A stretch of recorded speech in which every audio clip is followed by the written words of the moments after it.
Hello friends, welcome to Mithuntips. இன்றைக்கி நம்ம ஒரு சூப்பரான தக்காளி குருமா தான் பார்க்க போகிறோம்.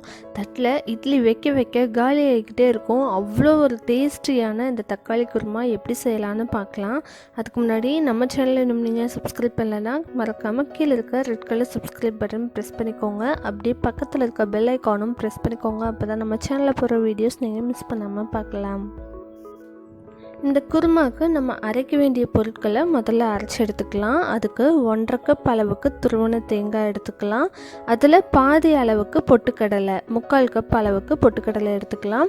அதுக்கப்புறம் ஒரு 1/2 டீஸ்பூன் அளவுக்கு சோம்பு சேர்த்திக்கலாம், 1/2 டீஸ்பூன் கசகசா, அதுக்கப்புறம் ஒரு 2 இன்ச் சைஸ் அளவுக்கு பட்டை எடுத்துக்கோங்க, 3 கிராம்பு, 3 பல் பூண்டு, அதுக்கப்புறம் மிளகாய் காரத்துக்கு தகுந்த மாதிரி எடுத்துக்கோங்க. நான் ஒரு 8 மிளகாய் எடுத்திருக்கேன். இப்போ இது எல்லாத்தையும் அப்படியே நம்ம கொஞ்சமாக தண்ணி விட்டு அரைச்சி எடுத்து பேஸ்ட்டாக வச்சுக்கலாம்.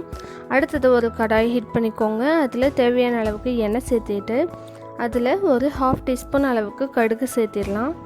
கடுகு நல்லா பொரியட்டும். அதுக்கப்புறம் இதில் ஒரு கொத்து கருவேப்பிலையும் சேர்த்திடலாம்.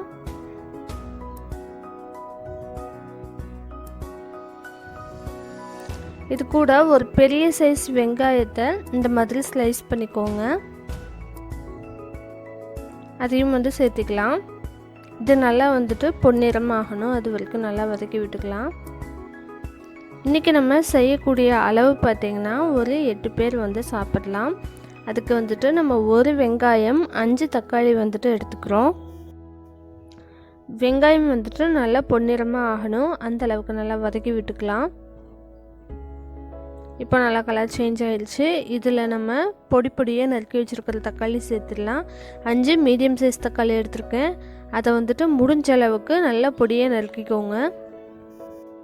நல்லா பொடியாக நறுக்கி சேர்த்தும் போது உங்களுக்கு சீக்கிரமாக குக் ஆயிரும், நல்லா மசிஞ்சிரும். நம்மளுக்கு குருமாவில் சாப்பிடும்போது நல்லாவும் இருக்கும். இது சீக்கிரமாக குக் ஆகிறதுக்காக நம்ம இதில் 1 டீஸ்பூன் அளவுக்கு உப்பு சேர்த்திடலாம். உப்பு சேர்த்துட்டு இதை நல்லா மிக்ஸ் பண்ணி விட்டுட்டு அதுக்கப்புறம் மூடி வச்சு ஒரு 2 நிமிஷம் குக் பண்ணிக்கோங்க. அடுப்பை லோ டு மீடியம் ஃப்ளேமில் வச்சு மூடி வச்சுருங்க.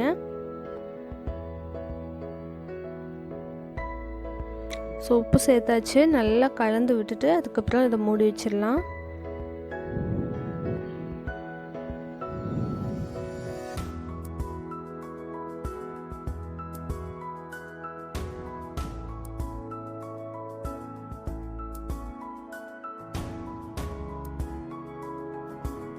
ஸோ 2 மினிட்ஸ் கழித்து இப்படி தான் இருக்குது. நல்லா தக்காளி மசிஞ்சிருக்கு.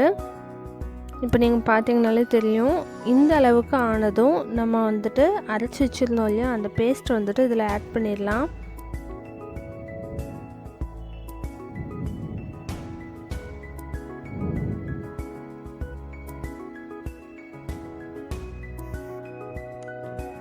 நம்ம தேங்காய், பொட்டுக்கடலை, அதுக்கப்புறம் பூண்டு, பட்டை, சோம்பு, கிராம்பு இதெல்லாம் நம்ம அரைச்சி வச்சுருந்தோம். அந்த பேஸ்ட் இதில் ஆட் பண்ணிவிட்டு உங்களுக்கு குருமா என்ன கன்சிஸ்டன்சியில் வேணுமோ அந்த அளவுக்கு பார்த்து தண்ணி சேர்த்திக்கோங்க. நல்லா கலந்து விட்டுட்டு இப்போ நம்மளுக்கு இப்படி கரண்டியில் எடுத்து பார்த்தாலே தெரியும், நம்ம ஊற்றி சாப்பிட்ற கன்சிஸ்டன்சியை விட கொஞ்சம் அதிகமாக தண்ணி சேர்த்துக்கிட்டோம்னா இது கொதிச்சு வரும்போது நம்மளுக்கு கரெக்டான பக்குவத்தில் கிடைக்கும். இப்போ தேவையான அளவுக்கு தண்ணி சேர்த்ததுக்கப்புறமா இதில் ஒரு 1/4 டீஸ்பூன் அளவுக்கு மட்டும் மஞ்சள் தூள் சேர்த்திடலாம். இது கூட உப்பும் சேர்த்திக்கலாம். சேர்த்து நல்லா ஒரு தடவை கலந்து விட்டுட்டு அதுக்கப்புறம் இதையும் மூடி வச்சு ஒரு 5 மினிட்ஸ் மீடியம் ஃப்ளேமில் வச்சு குக் பண்ணிக்கோங்க.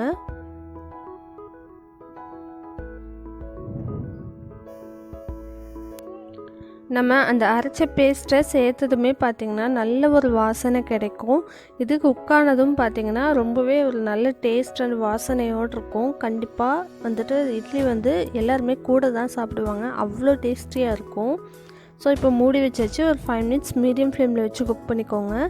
ஸோ 5 மினிட்ஸ் கழித்து இப்படி தான் இருக்குது. நல்லா குக் ஆயிடுச்சு. நல்லா அந்த பச்சை வாசனைலாம் போயிடுச்சு. இப்போது இதில் ஃபைனலாக வந்துட்டு கொத்தமல்லி தழை வந்து பொடியாக நறுக்கி இதில் சேர்த்திடலாம். சேர்த்துட்டு இதை அடுப்பை ஆஃப் பண்ணி நல்லா கலந்து விட்டுட்டு அப்படியே மூடி வச்சுருங்க. ஒரு 5 மினிட்ஸ் வந்து அப்படியே இருக்கட்டும். அந்த பச்சை கொத்தமல்லி வந்துட்டு அந்த சூடாக இருக்க அந்த குருமாவில் சேரும்போது நல்ல ஒரு வாசனை கிடைக்கும். ஒருவேளை உங்களுக்கு வந்துட்டு குருமா திக்காக இருக்குது அப்படின்னு ஃபீல் பண்ணிங்கன்னா நீங்கள் இதில் கூட ஹாட் வாட்டர் கொஞ்சம் ஆட் பண்ணிவிட்டு லைட்டாக கொதிக்க விட்டு அதுக்கப்புறமா ஆஃப் பண்ணிக்கோங்க. ஸோ இப்போ மல்லித்தலை ஆட் பண்ணிவிட்டு ஒரு 5 மினிட்ஸ் அப்படியே மூடி வச்சிடலாம். அதுக்கப்புறம் இதை வேறு பாத்திரத்துக்கு ட்ரான்ஸ்ஃபர் பண்ணிவிட்டு நம்ம வந்து சர்வ் பண்ணிடலாம். ஸோ அவ்வளோதான். ரொம்ப ரொம்ப சிம்பிள். ஆனால் வந்து டேஸ்ட் பார்த்திங்கன்னா ரொம்ப ரொம்ப நல்லாயிருக்கும். அதோடய வாசனையே பார்த்திங்கன்னா செய்யும்போதே அவ்வளோ நல்ல ஒரு வாசனை கிடைக்கும். இப்போ வீட்டிலெல்லாம் ஆட்கள் கொஞ்சம் அதிகமாக இருக்காங்க அப்படின்னா இந்த குருமா செஞ்சோம்னா நம்மளுக்கு வந்துட்டு சீக்கிரமாகவும் செஞ்சிடலாம். குவான்டிட்டியும் பார்த்திங்கன்னா அதிகமாக இருக்கும்.